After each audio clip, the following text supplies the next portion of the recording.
ಭಂಡನಾದೆನು ನಾನು ಸಂಸಾರದಿ. ಭಂಡನಾದೆನು ನಾನು ಸಂಸಾರದಿ. ಕಂಡು ಕಾಣದ ಹಾಗೆ ಇರಬಹುದೇ ಹರಿಯೇ. ಭಂಡನಾದೆನು ನಾನು ಸಂಸಾರದಿ. ಕಂಡು ಕಾಣದ ಹಾಗೆ ಇರಬಹುದೇ ಹರಿಯೇ. ಭಂಡನಾದೆನು ನಾನು ಸಂಸಾರದಿ. ಕಂಡ ಕಲ್ಲುಗಳಿಗೆ ಕೈ ಮುಗಿದು ಸಾಕಾಯ್ತು. ಕಂಡ ಕಲ್ಲುಗಳಿಗೆ ಕೈ ಮುಗಿದು ಸಾಕಾಯ್ತು. ನಿಂದೆಗಾರರ ಬಳಿಗೆ ಬಲು ತಿರುಗಿದೆ. ಕಂಡ ಕಲ್ಲುಗಳಿಗೆ ಕೈ ಮುಗಿದು ಸಾಕಾಯ್ತು. ನಿಂದೆಗಾರರ ಬಳಿಗೆ ಬಲು ತಿರುಗಿದೆ. ಶೃಂಗಾರದೆಲ್ಲ ಮತಿ ಮಂದವಾಯಿತೈ. ಶೃಂಗಾರದೆಲ್ಲ ಮತಿ ಮಂದವಾಯಿತೈ.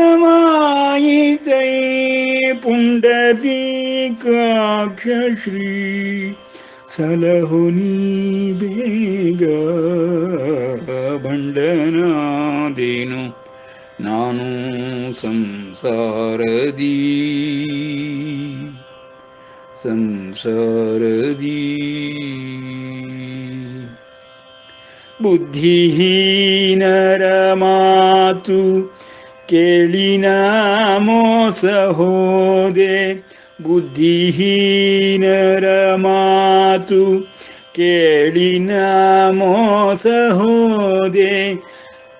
ಬುದ್ಧಿಯಿಲ್ಲದ ಮನವು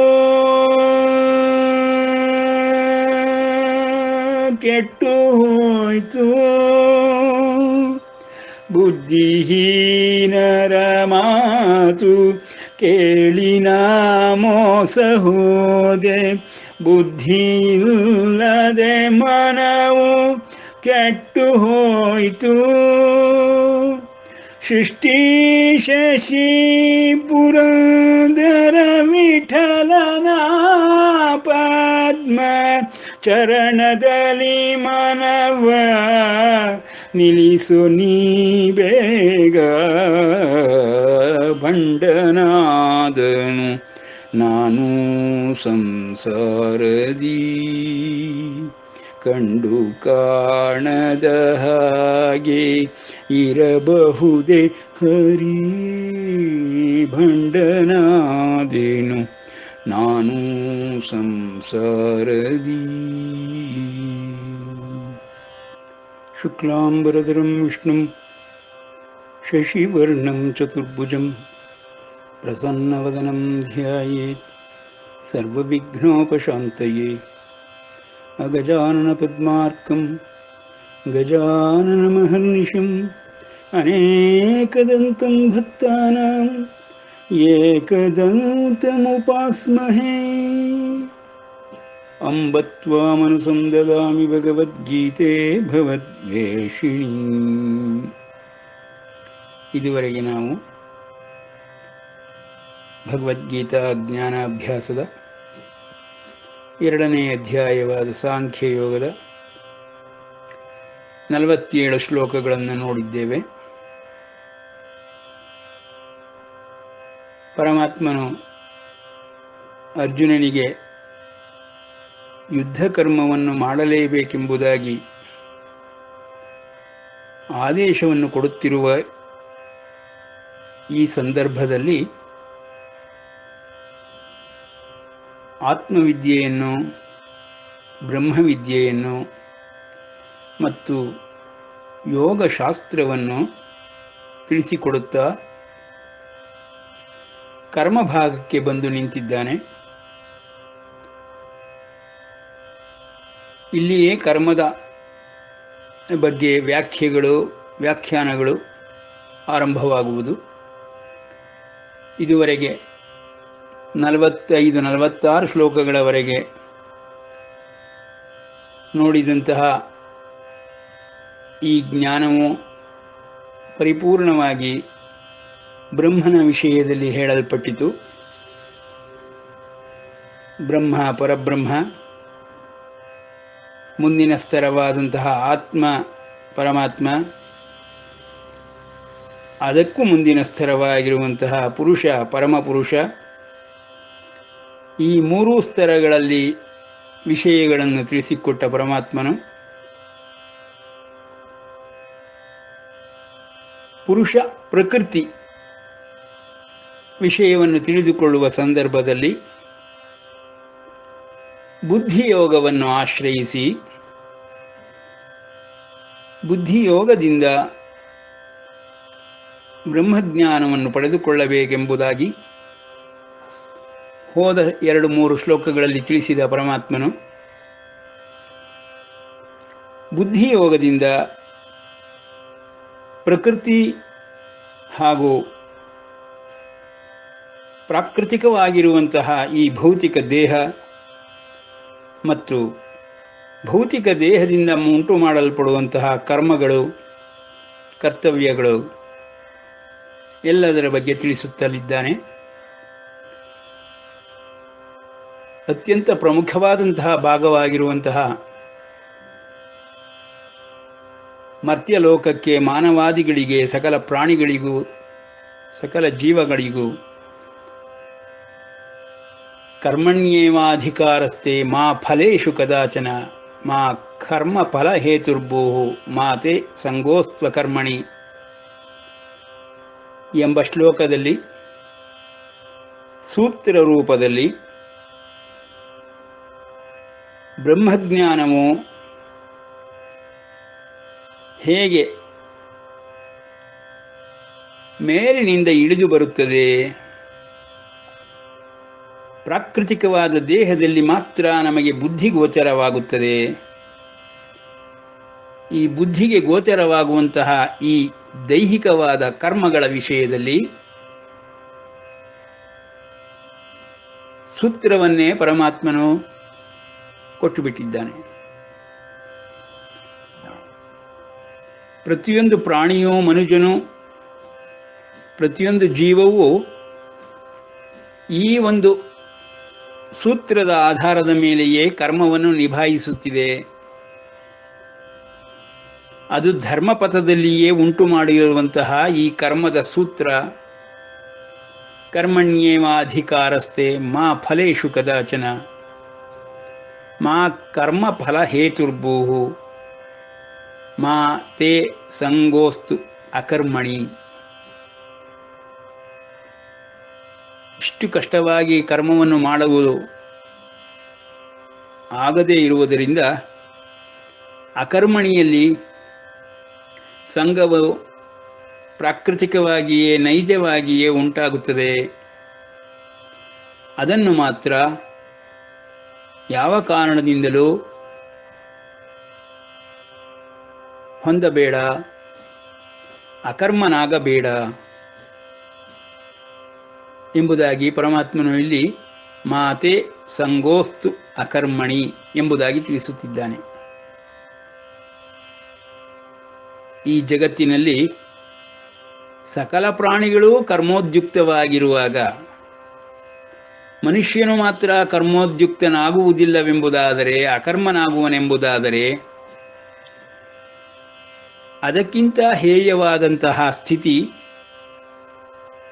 ಪ್ರಾಣಿಗಿಂತಲೂ ಕೀಳಾಗಿರುವಂತಹ ಸ್ಥಿತಿ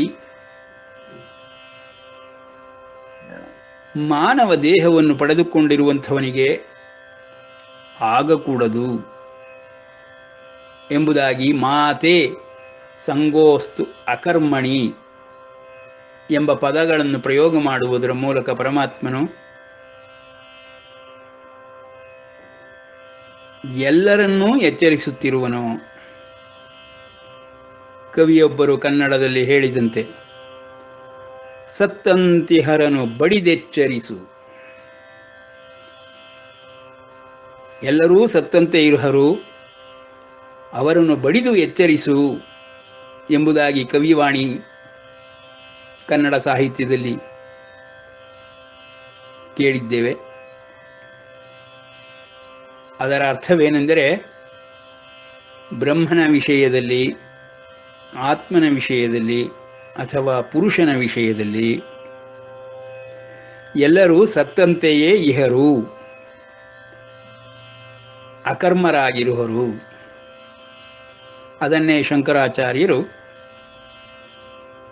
ಪರೇ ಬ್ರಹ್ಮಣಿ ಕೋಪಿನ ಸಕ್ತಃ ಎಂಬ ಪದಗಳಿಂದ ಹೇಳುತ್ತಾರೆ. ಆ ಕಾರಣದಿಂದ ಮಾತೆ ಸಂಗೋಸ್ತು ಅಕರ್ಮಣಿ ಎಂಬುದಾಗಿ ಕೃಷ್ಣನು ಕರ್ಮಯೋಗವನ್ನು ತಿಳಿಸುವಾಗ ಎಚ್ಚರಿಸುತ್ತಿದ್ದಾನೆ. ಅದು ಪ್ರಾಣಿಗಿಂತಲೂ ಕೊನೆಯ ಸ್ತರವಪ್ಪ. ಪ್ರಾಣಿಗಳೂ ಸಹಿತ ಆಹಾರಕ್ಕಾಗಿ ಪ್ರತಿನಿತ್ಯವೂ ಕರ್ಮೋದ್ಯುಕ್ತವಾಗುತ್ತದೆ.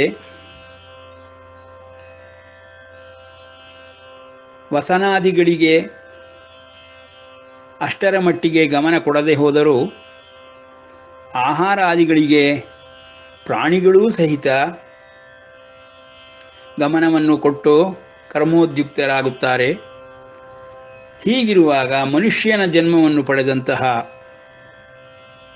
ಬುದ್ಧಿಶಕ್ತಿಯನ್ನು ಇಟ್ಟುಕೊಂಡಿರುವಂತಹ ಮಾನವನು ಕೇವಲ ಅಶನ ವಸನಗಳಿಗಾಗಿ ತನ್ನ ಬುದ್ಧಿಯನ್ನು ವ್ಯಯ ಮಾಡಿಕೊಳ್ಳಬಾರದು. ಅವುಗಳಿಗಾಗಿ ಮಾಡುವ ಕರ್ಮವನ್ನಾದರೂ ಮಾಡಲೇಬೇಕು. ಅದನ್ನೂ ಮಾಡದೆ ಸೋಮಾರಿಯಾಗುತ್ತೇನೆ ಎಂಬುದಾಗಿ ಹೇಳಬೇಡ. ಮಾತೆ ಸಂಗೋಸ್ತು ಅಕರ್ಮಣಿ. ಈ ಅಕರ್ಮ ಪದದ ಅರ್ಥವನ್ನು ಸರಿಯಾಗಿ ತಿಳಿದುಕೊಳ್ಳಬೇಕು. ಕರ್ಮವೆಂಬುದು ಪ್ರತಿಯೊಬ್ಬರಿಗೂ 3 ಸ್ತರಗಳಲ್ಲಿ ಆಗುತ್ತಿರುವುದು ಕಾಣಿಸುತ್ತದೆ. ಬುದ್ಧಿಯ ಸ್ತರದಲ್ಲಿಯೂ, ಮನಸ್ಸಿನ ಸ್ತರದಲ್ಲಿಯೂ. ಆಧ್ಯಾತ್ಮ ಗ್ರಂಥಗಳಲ್ಲಿ ಬುದ್ಧಿ ಮನಸ್ಸನ್ನು ಒಂದಾಗಿ ನೋಡುತ್ತಾರೆ. ಭೌತಿಕವಾದ ದೇಹದ ಸ್ತರದಲ್ಲಿಯೂ ಮತ್ತು ವಿಷಯಗಳ ವಿಷಯದಲ್ಲಿಯೂ. ವಿಷಯಗಳು ಎಂದರೆ ಪಂಚ ಜ್ಞಾನೇಂದ್ರಿಯಗಳಿಗೆ ಗೋಚರವಾಗುತ್ತಿರುವಂತಹ ಸರ್ವಸ್ವವೂ ವಿಷಯಗಳೇ. ಈ ಎಲ್ಲ ವಿಷಯಗಳ ಸಂದರ್ಭದಲ್ಲಿ, ಸಂಪರ್ಕದಲ್ಲಿ ನಮ್ಮ ಕರ್ಮೇಂದ್ರಿಯಗಳು, ಜ್ಞಾನೇಂದ್ರಿಯಗಳು, ಮನಸ್ಸು, ಬುದ್ಧಿ ಸದಾಕಾಲವೂ ಕಾರ್ಯವನ್ನು ಮಾಡುತ್ತಲೇ ಇರುತ್ತದೆ. ಇದನ್ನೇ ತ್ರಿಕರಣ ಶುದ್ಧಿ ಎಂಬುದಾಗಿ ಪ್ರತಿ ಕರ್ಮಕ್ಕೂ ಆಧ್ಯಾತ್ಮ ಗ್ರಂಥಗಳಲ್ಲಿ ತಿಳಿಸುತ್ತಾರೆ.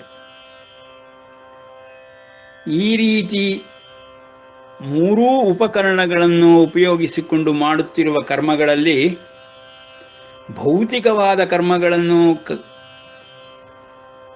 ಕರ್ಮೇಂದ್ರಿಯಗಳಿಂದಾಗಲಿ ಮಾಡದೇ ಇರುವಂತಹ ಒಂದು ಅವಸ್ಥೆಯನ್ನು ಸೋಮಾರಿ ಎಂದು ಹೇಳುತ್ತೇವೆ.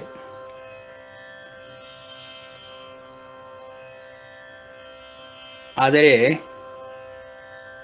ಇಲ್ಲಿ ನಮಗೆ ಗೋಚರವಾಗುತ್ತಿರುವಂತಹ ಕರ್ಮೇಂದ್ರಿಯಗಳ ವಿಷಯದಲ್ಲಿರುವಂತಹ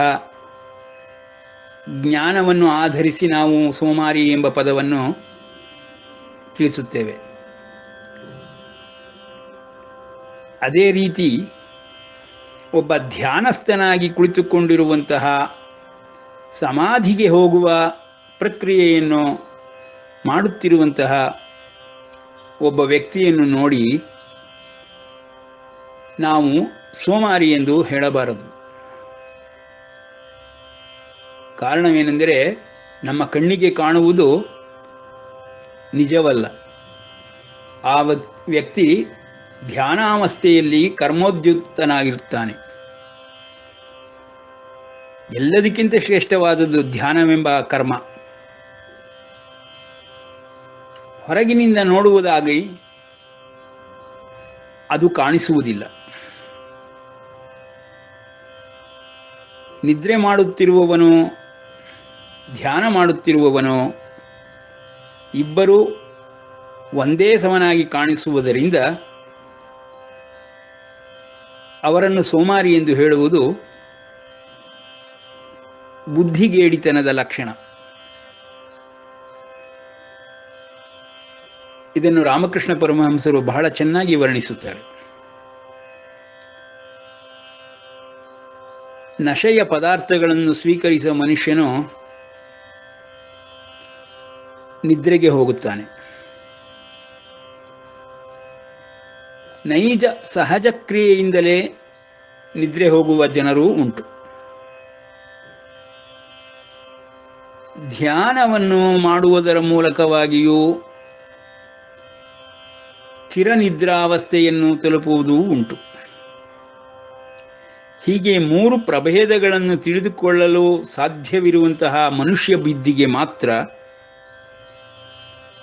3 ಸ್ತರದ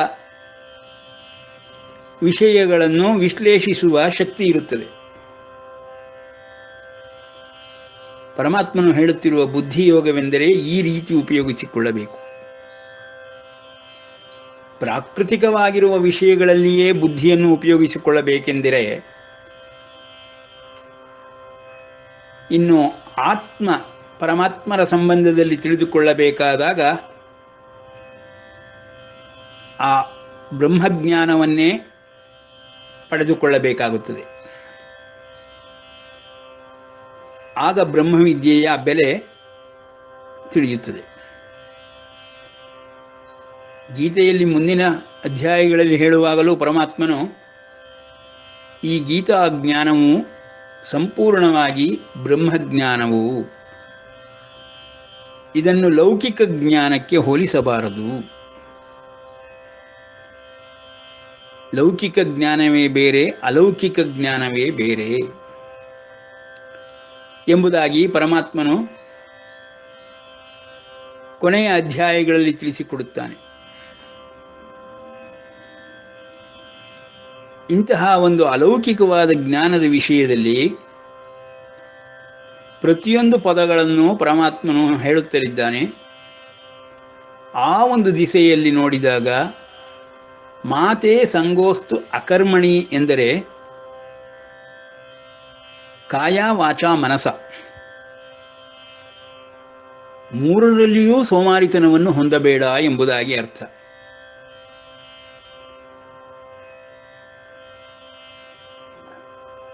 ಮನಸ ಸೋಮಾರಿತನವು ಪ್ರತಿಯೊಂದು ಜೀವಿಗೂ ಬದ್ಧ ವೈರ. ಕಾರಣವೇನೆಂದರೆ ಅವನ ಜೀವಸತ್ವವೇ ಅವನ ಗುರಿಯಾಗಿರುತ್ತದೆ. ಜೀವಸತ್ವದ ಅಭಿವೃದ್ಧಿಯಲ್ಲಿ ಮತ್ತು ಜೀವದ ಸಕಲ ವ್ಯಾಪಾರಗಳಲ್ಲಿ, ಜೀವ ರಕ್ಷಣೆಯ ವಿಷಯದಲ್ಲಿ, ಆ ಜೀವಸತ್ವದ ಸಹಾಯದಿಂದ ಭೋಗ ವೈಲಾಸಗಳಲ್ಲಿ ಪ್ರತಿಯೊಬ್ಬ ಮಾನವನು ತನ್ನ ಕಾಲವನ್ನೆಲ್ಲವನ್ನೂ ಕಳೆದು ಬಿಡುತ್ತಾನೆ. ಆ ಕಾರಣದಿಂದಲೇ ದೈಹಿಕವಾಗಿ ಆಗಲಿ, ವಾಚಾ ಮಾತಿನಿಂದಲಾಗಲಿ ಸೋಮಾರಿಯಾಗಬೇಡ. ಇನ್ನು ಮನಸ್ಸಿನಿಂದ ಸೋಮಾರಿಯಾಗುವುದು ಹೇರಳವಾಗಿ ದೊರಕುತ್ತದೆ. ಎಲ್ಲ ಪ್ರಾಕೃತಿಕ ವಿಷಯಗಳಲ್ಲಿಯೇ ಸಂಪೂರ್ಣವಾಗಿ ಸದಾಕಾಲವನ್ನು ನಾವು ಉಪಯೋಗಿಸಿಕೊಳ್ಳುವುದರಿಂದ ಆಧ್ಯಾತ್ಮದ ವಿಷಯದಲ್ಲಿ ಎಲ್ಲರೂ ಸೋಂಬೇರಿಗಳೇ. ಆಧ್ಯಾತ್ಮ ಜ್ಞಾನದ ವಿಷಯದಲ್ಲಿ ಜ್ಞಾನಾಭ್ಯಾಸವನ್ನು ಮಾಡುವವರೇ ಬಹಳ ವಿರಳವಾಗಿರುವುದರಿಂದ ಇನ್ನು ಆ ಜ್ಞಾನವನ್ನು ಪಡೆದುಕೊಳ್ಳುವುದು ಜ್ಞಾನಿಯ ಲಕ್ಷಣ. ಅಂತಹ ಜ್ಞಾನಿಯು ಸಿಗುವುದು ಬಹಳ ಅಪರೂಪ.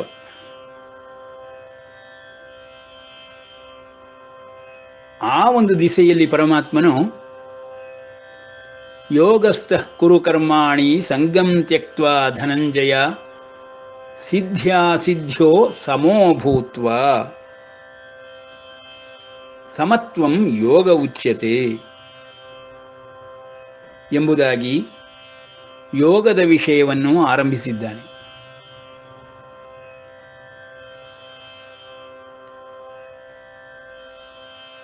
ಸಮತ್ವಂ, ಪರಿಪೂರ್ಣತ್ವಂ, ಈ ಎರಡೂ ಪದಗಳನ್ನು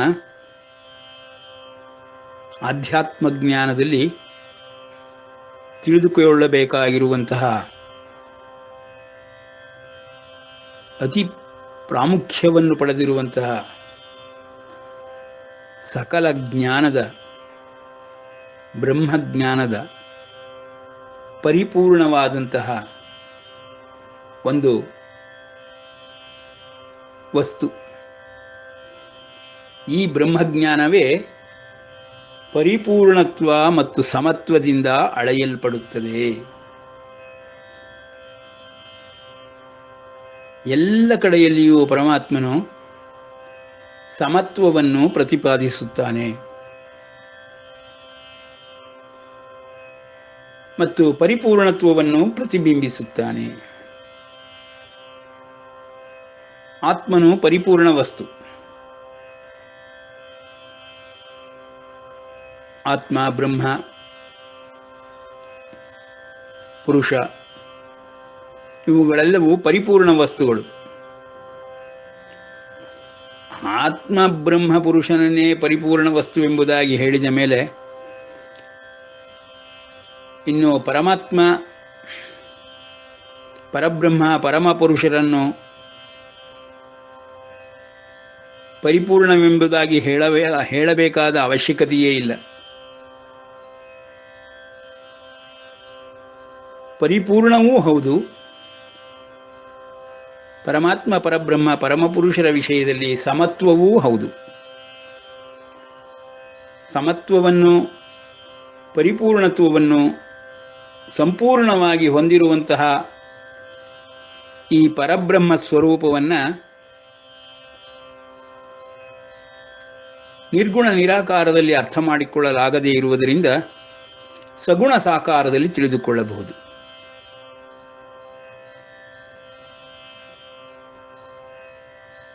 ಆ ಸಮತ್ವದ ವಿಷಯದಲ್ಲಿಯೇ ಪರಮಾತ್ಮನು ಇಲ್ಲಿ ಯೋಗಸ್ಥ ಕುರು ಕರ್ಮಾಣಿ, ಯೋಗಸ್ಥ ಎಂಬ ಪದವನ್ನು ಇಲ್ಲಿ ಪ್ರಯೋಗ ಮಾಡುತ್ತಿದ್ದಾನೆ. ಹೋದ 2 ಶ್ಲೋಕಗಳ ನಂತರದಲ್ಲಿ ಯೋಗಸ್ಥ ಪದಕ್ಕೆ ಬಂದಿದ್ದಾನೆ ಪರಮಾತ್ಮನು. ಮೊದಲಿನ 45ನೆಯ ಶ್ಲೋಕದಲ್ಲಿ ನಿತ್ಯ ಸತ್ವಸ್ಥ ಎಂಬ ಪದವನ್ನು ಪ್ರಯೋಗ ಮಾಡಿದ್ದಾನೆ. ನಿತ್ಯವೂ ಸತ್ವಸ್ಥನಾಗಿರಬೇಕು. ನಿತ್ಯವೂ ಸತ್ವಸ್ಥನಾಗಿರುವುದನ್ನು ನಾವು ಕಾಣಸಿಗುವುದು ಅಂದರೆ ಪರಬ್ರಹ್ಮ, ಪರಮಾತ್ಮ, ಪರಮಪುರುಷರಲ್ಲಿ ಮಾತ್ರ. ಅವರು ನಿತ್ಯ ಸತ್ವಸ್ಥರು.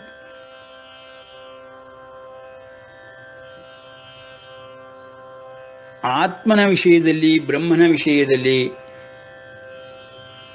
ಪುರುಷನ ವಿಷಯದಲ್ಲಿ ನಿತ್ಯ ಸತ್ವಸ್ಥರು ಬಹಳ ಬಹಳ ಅಪರೂಪ. ಸಾವಿರಾರು ವರ್ಷಗಳಲ್ಲಿ ಒಬ್ಬರು ದೊರಕಬಹುದು. ದೇವತಾದಿಗಳಲ್ಲೂ ನಿತ್ಯ ಸತ್ವಸ್ಥರು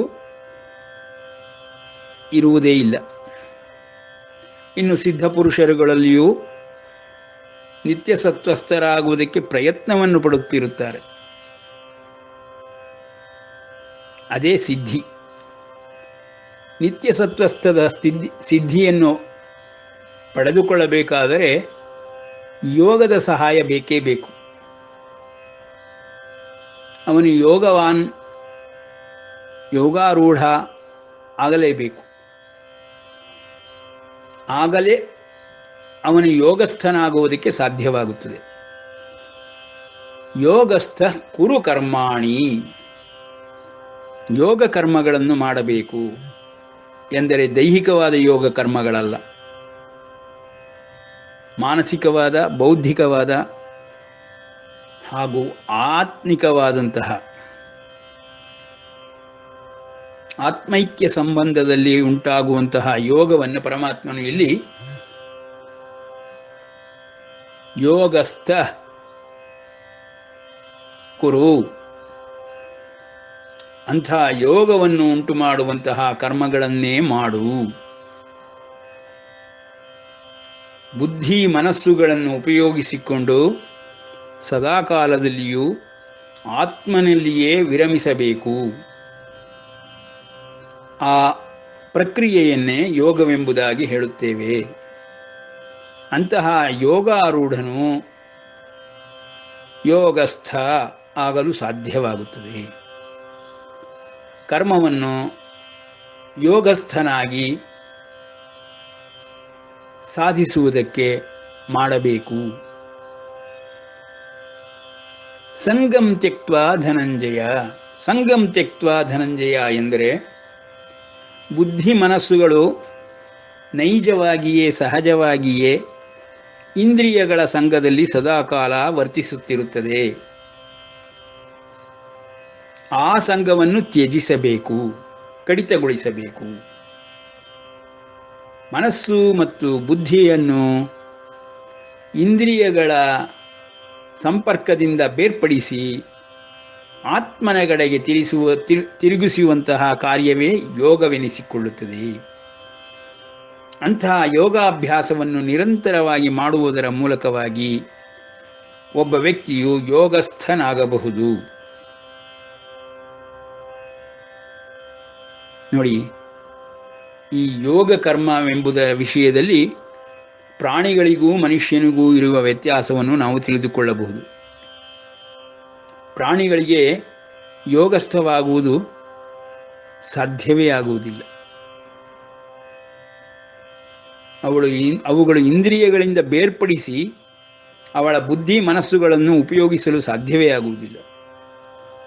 ಮನುಷ್ಯನಿಗೆ ಮಾತ್ರ ಈ ಒಂದು ಸೌಲಭ್ಯವನ್ನು ಪರಮಾತ್ಮನು ಕರುಣಿಸಿದ್ದಾನೆ. ಅಂತಹ ಮನಸ್ಸು ಬುದ್ಧಿಗಳನ್ನು ಇಂದ್ರಿಯಗಳಿಂದ ಬೇರ್ಪಡಿಸುವುದೇ ಸಂಗಂ ತ್ಯಕ್ತ್ವಾ ಧನಂಜಯ ಎಂಬ ಪದದ ಅರ್ಥ.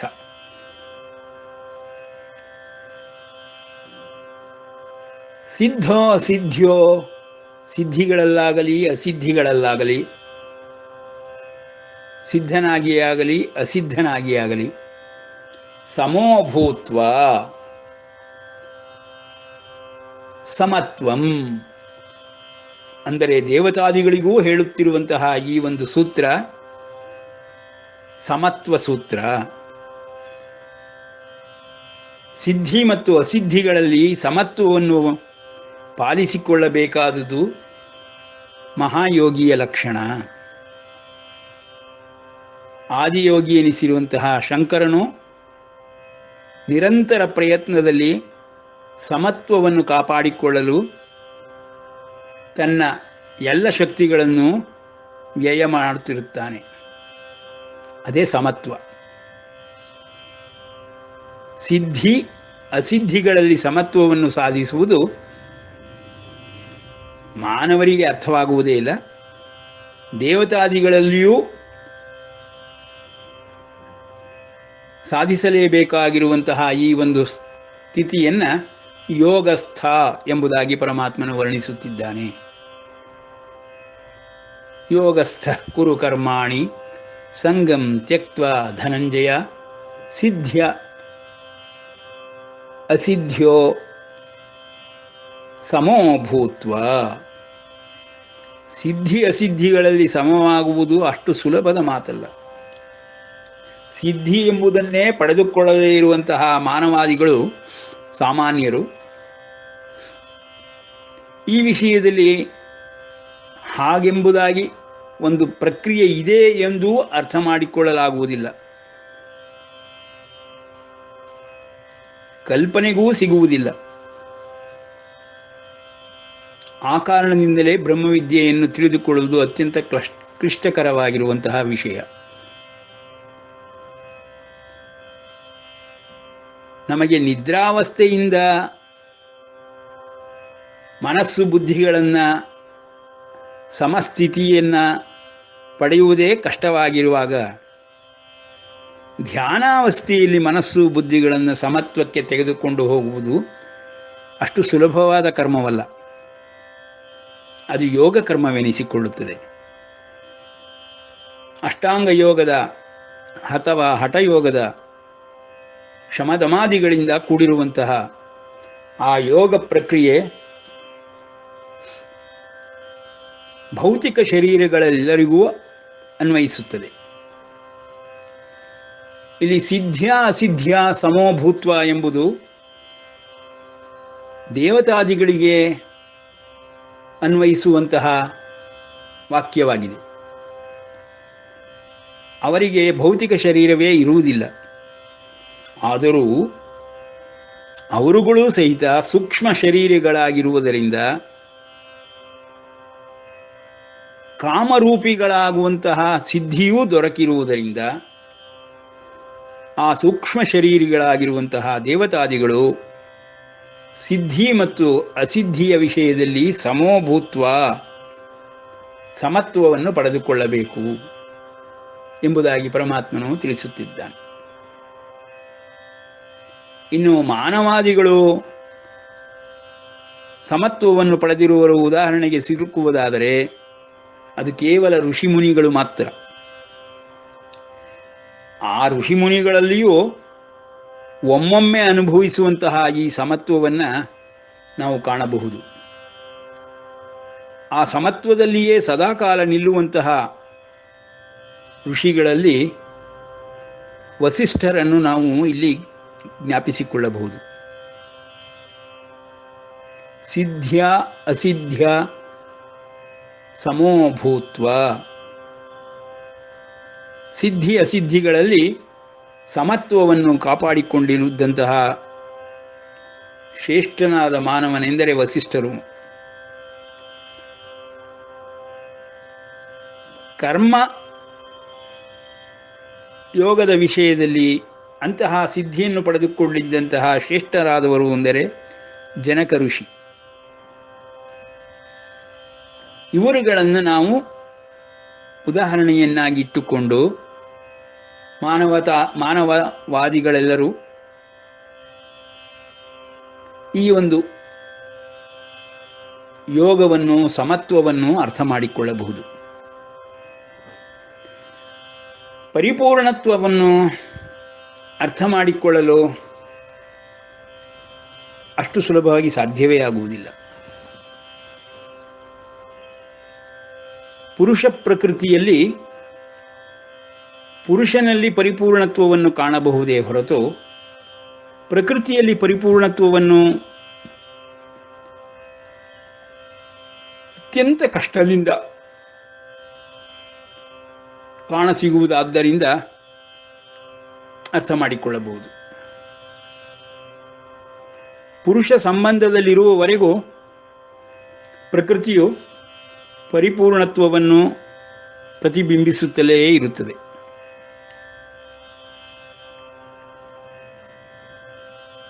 ಅದು ಪುರುಷನ ಲಕ್ಷಣ, ಸಮತ್ವ ಮತ್ತು ಪರಿಪೂರ್ಣತ್ವ.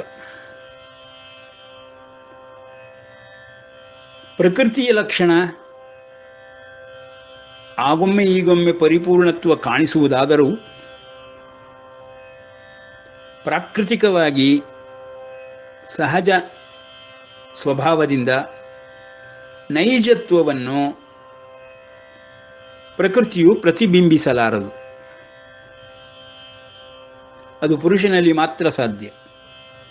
ಆ ಕಾರಣದಿಂದ ಸಮತ್ವ ಪರಿಪೂರ್ಣತ್ವಗಳನ್ನು ಅರ್ಥ ಮಾಡಿಕೊಂಡರೆ ಈ ಒಂದು ಶ್ಲೋಕದ ಪ್ರತಿ ಪದಾರ್ಥವೂ ತತ್ವವೂ ನಮಗೆ ತಿಳಿದು ಬರುತ್ತದೆ ಎಂಬಲ್ಲಿಗೆ ಇಂದು ನಿಲ್ಲಿಸೋಣ. ಶ್ರೀಕೃಷ್ಣಾರ್ಪಣಮಸ್ತು.